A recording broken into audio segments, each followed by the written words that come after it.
Bullying is a touchy subject.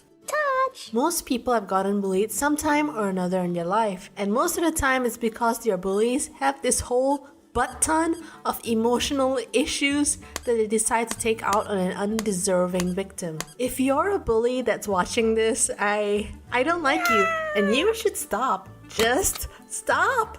You should never make another human being feel bad about themselves. Bullies are evil. You don't want to be evil, do you? Oh yes, I do.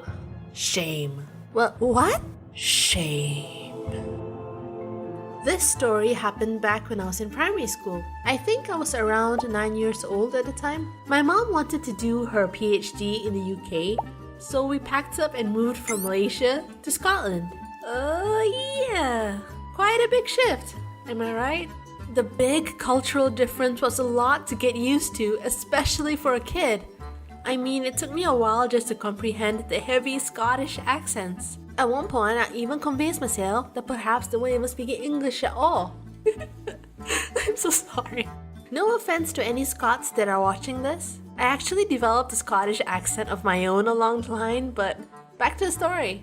In Malaysia, the new school year starts at the beginning of the year, January. But it was different in the UK because of the seasonal changes. We arrived in the UK in December, whilst it was supposed to be vacation for the kids in Malaysia, but smack in the middle of a school year for them Scottish kids. You have no idea how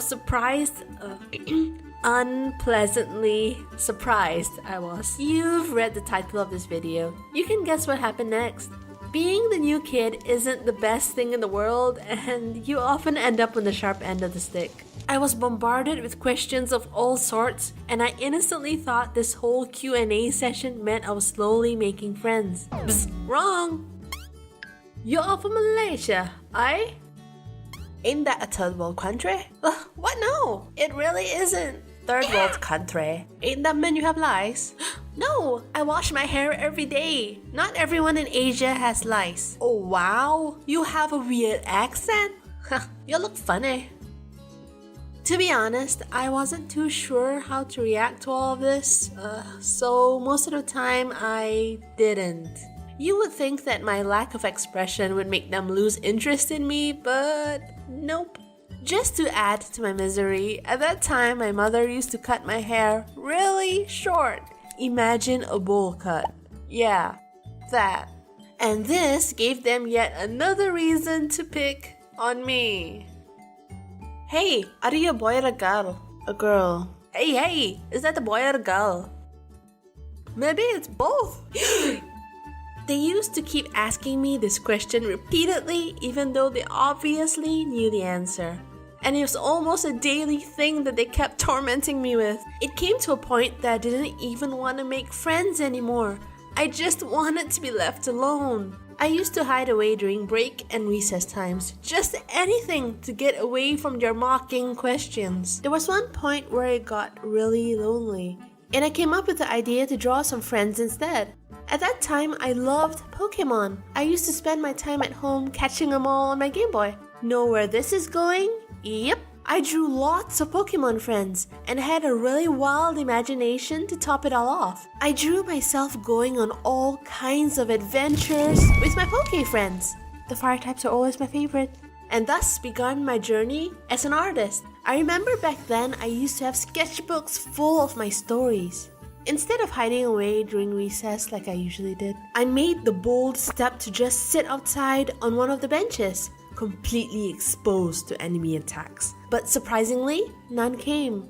Instead, I was greeted by kids that loved watching me draw, and suddenly their insults were replaced by compliments. Hey, did you draw that? Oh wow, that's amazing. Do you mind if I... No, not at all. Come sit down. Believe it or not, I actually made some friends after that and really enjoyed my time in the UK. I had some invaluable experiences there that I wouldn't trade for anything in the world. This may sound cliche, but sometimes bad things happen for a reason, and that reason doesn't make itself apparent until much later on in life. If I hadn't been bullied back then maybe I wouldn't have discovered my love for drawing, which also means this YouTube channel wouldn't have been created in the first place. Yeah, life has a funny way of unraveling itself. If you have any bullying stories of your own or experiences that were similar to mine that you'd like to share, please type it down in the comments below. I'd love to read them. I know this video is out way later than usual. I do my best to reach the at least one video per month quota, but some health and personal stuff just got in the way. I had this creative block for a couple of weeks, but it's gone now, and I'm more pumped than ever to release more content. I love you guys. Thank you so much for sticking around, and I'll see you later.